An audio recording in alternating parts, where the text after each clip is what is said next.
So hello dear students, one second welcome back to my channel. तो बच्चों, आज के इस वीडियो में आपको क्लास नाइन्थ का जो है प्रीवियस ईयर क्वेश्चन पेपर और प्लस इसको आप सैम्पल पेपर भी कर लीजिए, दोनों कराऊंगा। इसमें वीडियो में लास्ट तक बने रहिएगा।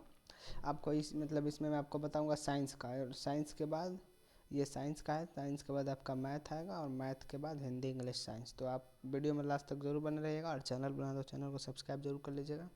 तो देख लीजिएगा, सबसे पहले आपका जो पेपर का फॉर्मेट आएगा वो ऐसे आएगा। मैं आपको बता देता हूँ, जो आपका सबसे पहले पेपर का फॉर्मेट आएगा वो ऐसे आएगा। यहाँ पे आपको अपना रोल नंबर भरना होगा, यहाँ पे आपका नाम और सिग्नेचर आपको अपना सिग्नेचर यहाँ पे करना होगा। और उसके बाद यहाँ पे स्क्रॉल डाउन करके आपको जो चार मतलब दिया होगा, चार ऑप्शन में से एक ऑप्शन को मान लीजिए, एक ये ऑप्शन है, दिखा देता हूँ मैं आपको। ये ऑप्शन है, इस ऑप्शन को आपको ऐसा भरना है कि इसको बाहर नहीं निकलना है, ऐसे। हाँ, समझ पा रहे होंगे आप। ज़्यादा नहीं निकालना, बस थोड़ा बहुत निकल सकता है, बट ज़्यादा नहीं। और उसके बाद आपका जो है पेपर का फॉर्मेट क्या होगा मैं बता देता हूँ आपको। जो हिंदी में से 15 क्वेश्चन आएगा, जो सेक्शन 1 होगा। फिर से इंग्लिश में से 15 क्वेश्चन, ये 30 हो गया। उसके बाद 35 क्वेश्चन साइंस और 35 क्वेश्चन मैथ। इन्हीं में से आपका क्वेश्चन आएगा। मैं उम्मीद करता हूँ आपका सिलेक्शन हो जाएगा, होगा अगर आप पढ़े हुए होंगे तो। और मैं आपको बताता हूँ कैसे ऐसे तरह का क्वेश्चन आएगा। तो मैं आपको हिंदी का बाद में दूंगा, पहले अभी मैं आपको साइंस बताता हूँ। चलिए, मैं साइंस को आपको मतलब पहले लगा देता हूँ। तो यहाँ पे आप देख पा रहे होंगे, यहाँ पे जो सेक्शन चौथा है, खंड मतलब 4, वो है यहाँ पे आपका सामान्य विज्ञान, जिसे साइंस भी कहा जाता है। और उसमें आपका हिंदी इंग्लिश दोनों में क्वेश्चन दिया होगा, तो आप हिंदी इंग्लिश दोनों में कर लीजिएगा। तो चलिए हम अपना क्वेश्चन स्टार्ट करते हैं। क्वेश्चन हम हिंदी इंग्लिश दोनों में पढ़ेंगे, आपको जिसमें अच्छा लगे उसमें आप क्वेश्चन अपना सॉल्व कर लीजिएगा। सबसे पहले हम हिंदी में पढ़ते हैं। धातुओं का वह गुण जिसके कारण उन्हें पीट कर पतली सीटों में के चादर में परिवर्तित किया जा सकता है। मतलब जो धातुओं का वो गुण होता है जिसको ज़्यादा से पीट के और एकदम पतला कर दिया सकता है, तो उसको हिंदी में अवधारणीयता कहा जाता है और मेलेबिलिटी कहा जाता है इंग्लिश में। चलिए हम निम्नलिखित क्वेश्चन दूसरा देखते हैं। निम्नलिखित में तो कौन सा जीवाश्म ईंधन नहीं है? जीवाश्म मतलब जो है फ्यूल, मतलब जो बिना फ्यूल के चले। तो मतलब यहाँ पे आप देख लेंगे कि यहाँ पे देख लीजिए, कोक, पेट्रोल, डीजल, ये तीनों जो है एक ही वर्ड, मतलब एक ही चीज़ है। मतलब मान लीजिए पेट्रोल और डीजल जो है ये सेम है, और कोक जो होता है कोयला, इन सबको मतलब पेट्रोल हो जाएगा। और ये जो लकड़ी है ये उतना ज़्यादा जो है आपका गैस एयर में नहीं जाता है, इसीलिए आपका लकड़ी हो जाएगा। चलिए हम नेक्स्ट देख लेते हैं। नेक्स्ट जो है रेयान से प्राप्त किया जाता है। और जो रेयान होता है उससे क्या प्राप्त कर दिया जाता है? तो रेयान से जल और कोयला, जल व तेल, ये तो होगा नहीं। एक्रिलिक भी नहीं होगा। जानवर तो कंफर्म है कि ये होगा ही नहीं, क्योंकि रेयन और जानवर में तो बहुत डिफरेंस है। तो यहाँ पे आपका हो जाएगा वुड पल्प, बोले तो कास्ट लुगदी। जब किसी तांबे को कॉपर को बर्तन के लंबे समय तक नम वायु में रखना रहना दिया जाता है, तब उसकी सतह पर एक हल्की परत चढ़ाई जाती है, जम जाती है। इस हरी परत का पदार्थ का मिश्रण होता है, जिसमें होते हैं, मतलब इसमें क्या होता है, जो अगर आप मतलब किसी भी बर्तन के कॉपर में अगर हल्की परत मतलब चढ़ाएंगे तो हरी परत में जम जाता है, तो उसे हम कहा जाता है कॉपर कार्बोनेट और कॉपर हाइड्रोक्साइड। ये हो जाएगा आपका कॉपर कार्बोनेट और कॉपर हाइड्रोक्साइड। तो चलिए हम नेक्स्ट क्वेश्चन देख लेते हैं। भूपर्टी में सबसे अधिक प्रचुरता से पाए जाने वाली धातु, मतलब सबसे अधिक पाए जाने वाली धातु, अब तो आपको पता ही होगा ऑक्सीजन, क्योंकि ऑक्सीजन ही सबसे ज़्यादा है अपने, मतलब नाइट्रोजन है, नाइट्रोजन के बाद जो है ये ना प्रचुरता में पाए जाने वाली धातु है। चलिए हम नेक्स्ट देख लेते हैं। मृत पौधे धीरे धीरे कोयले में प्रवृत्त हो जाते हैं, किसके कारण? तो ये हो जाता है high pressure and high temperature, मतलब उच्च दाब और उच्च ताप से।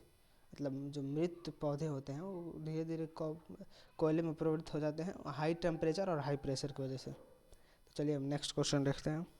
नेक्स्ट क्वेश्चन में दिया है कि द्वारा प्रक्रिया, हाँ मतलब ये बोल जाए कि जो है ये फर्मेंटेशन किसके द्वारा खोजा गया था? फर्मेंटेशन मतलब किण्वन, हिंदी में किण्वन और फर्मेंटेशन, ये तो आपको पता ही होगा, लुई पास्चर द्वारा। तो चलिए नेक्स्ट क्वेश्चन देख लेते हैं। कौन सा धातु विद्युत चालक है? मतलब कौन सा जो धातु है वो, मतलब कौन non metal is conduct of electricity, जो इलेक्ट्रिसिटी को मतलब ऐसा जो इलेक्ट्रिसिटी मतलब अपने अंदर से मतलब दे सकता है। मतलब तांबा, ब्रोमीन, पारा, ग्रेफाइट। जो ये अधातु पूछा है, अगर आपको मतलब मेटल पूछता तो आप तांबा करते, ये अधातु पूछा है, नॉन मेटल पूछा है, तब आप यहाँ पे ग्रेफाइट करेंगे। चलिए नेक्स्ट देख लेते हैं। निम्नलिखित में से सूक्ष्म जीवों में से कौन सा प्रोटोजोआ है? In which of the following micro organism is a protozoa? ये तो बहुत ही आसान क्वेश्चन है, इसमें डायरेक्ट आप देख के भी कर सकते हैं। अमीबा जी होता है वही प्रोटोजोआ होता है। चलिए नेक्स्ट क्वेश्चन देख लेते हैं। निम्नलिखित में से कौन सा मिट्टी में पुष्टिकरण नहीं बढ़ाता है? तो ये होता है परित जमीन, क्योंकि मिट्टी और ज़मीन से आपका एकदम में क्वेश्चन मिल रहा है, तो इस पर क्लिक कर दीजिएगा।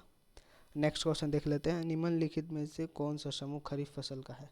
ये तो बहुत ही निहायती एकदम आंसर क्वेश्चन जो है आपका, ये बहुत ही ईजी क्वेश्चन है। इसमें आपको पता होगा जो कपास मक्का धान जो होता है वही खरीफ फसल में होता है। चलो नेक्स्ट क्वेश्चन देखते हैं। निम्नलिखित में से जीवाणु होने वाले रोगों का समूह को चुनिए। मतलब जो जीवाणु जिसे हम बोलते हैं बैक्टीरिया से होते हैं, तो बैक्टीरिया से आपको पता ही होगा कि ट्यूबरकुलोसिस और टाइफाइड, चिकन पॉक्स और पोलियो तो आपको बैक्टीरिया से नहीं होता, ये वायरस से होता है।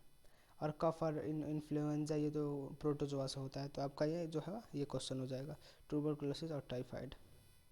तो नेक्स्ट क्वेश्चन देख लेते हैं हम।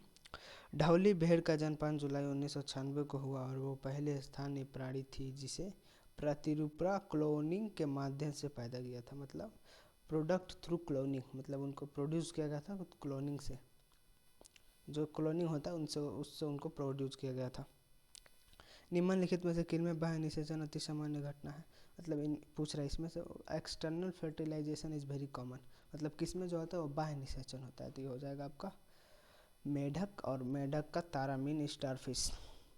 घर्षण को द्वारा बढ़ाया जाता है, मतलब friction is increased by trending एटा टायरों के ऊपरी खरत तला लगाने पर, मतलब जो टायर होता है उसके ऊपरी खरत पर घस के और उसके बाद अगर आप मतलब चलाएंगे तो घर्षण ज़्यादा बढ़ेगा। ये हो जाएगा आपका आंसर इसका डी। तो यहाँ पर 81 क्वेश्चन देख लेते हैं। निम्नलिखित में से कौन सा मिलान सही है? मतलब इसमें से मिलान पूछ रहे हैं, तो ये देख लीजिए टेस्टोरोन पुरुष हार्मोन, ये तो कन्फर्म है। टेस्टोरोन जो होता है, टेस्टोरोन पुरुष में 2 टेस्टोरोन होता है। मैं आपको एक फिगर बना कर दिखा देता हूँ, यही इसी को हम लोग टेस्टोन बोलते हैं, जो ये 2 फिगर होता है।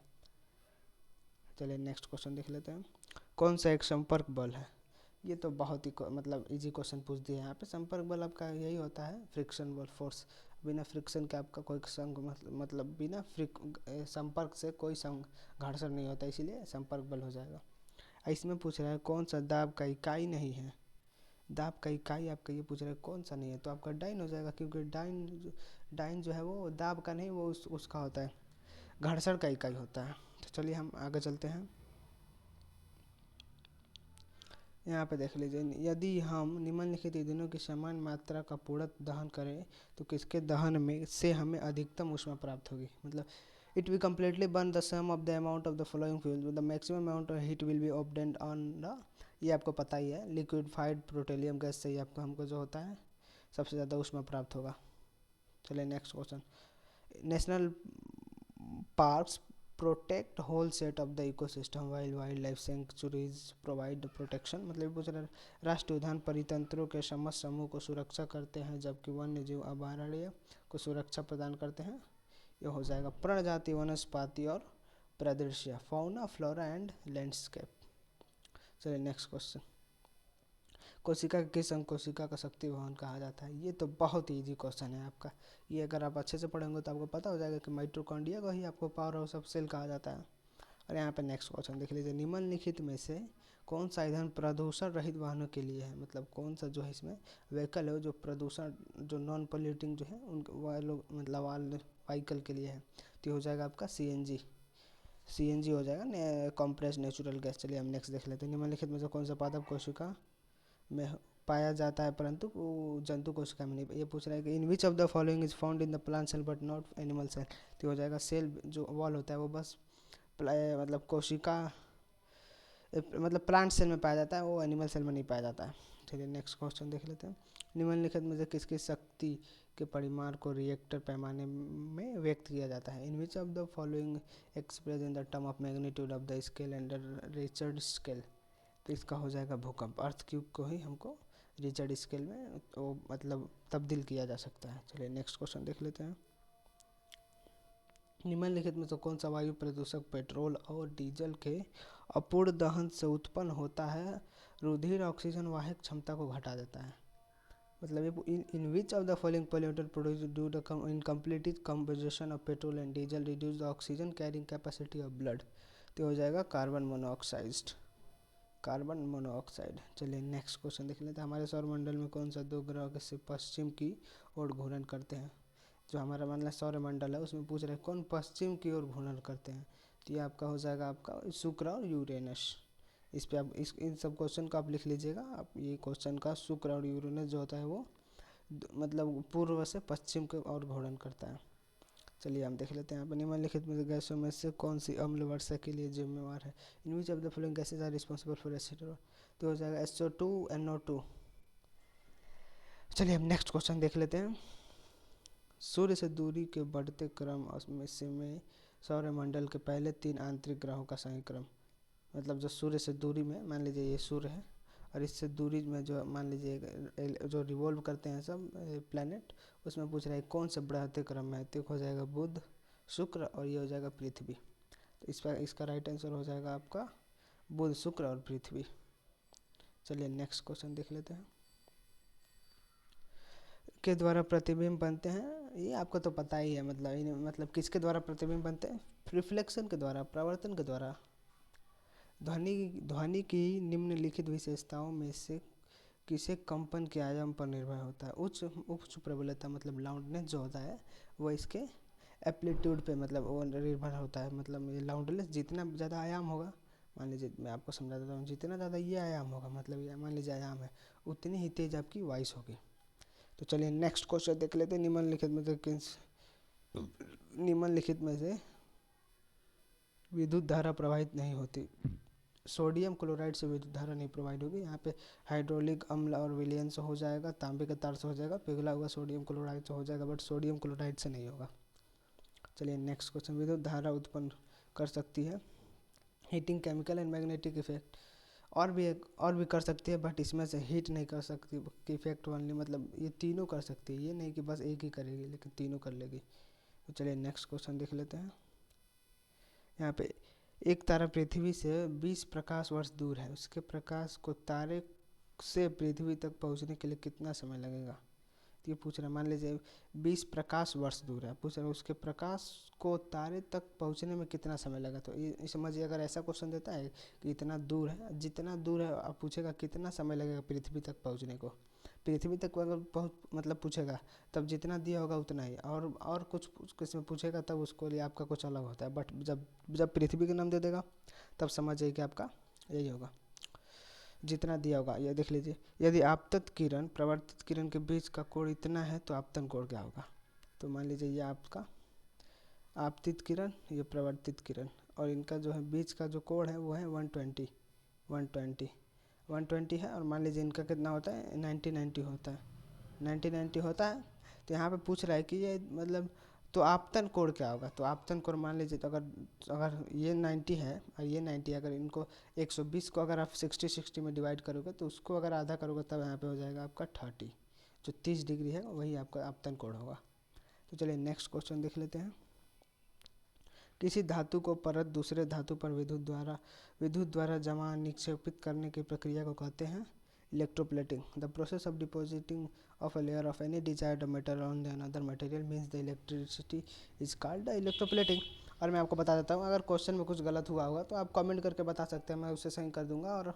और वीडियो पसंद है तो वीडियो को लाइक कर दीजिएगा, चैनल पर तो चैनल को सब्सक्राइब कर लीजिएगा, क्योंकि अभी और भी वीडियो आने वाली है। और अभी आपको मैथ का वीडियो मिलेगा 9th के लिए, और भी आपको मिलेगा हिंदी इंग्लिश के लिए, तो चैनल को सब्सक्राइब जरूर कर लीजिएगा।